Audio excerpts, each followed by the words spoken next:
Council, through which Egypt has made significant contributions in the promotion of peace, stability, and conflict resolution.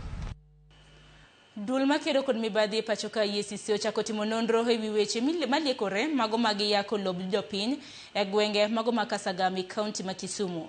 Director mar EACC Bade Manyanza Abraham Kemboi owacho ni lobno ma okiew kod tesendo bila ma Kasagam owinjo gere udi mago mag obila.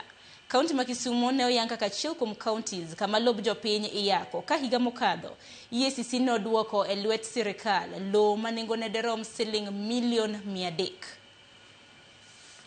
The national CDF, that is Kisumu East constituency, is the series of putting up security structures in this parcel of land.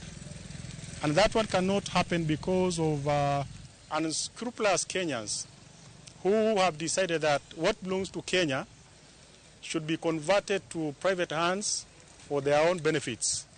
You can see major structures which have come up on land that was meant to be a police station.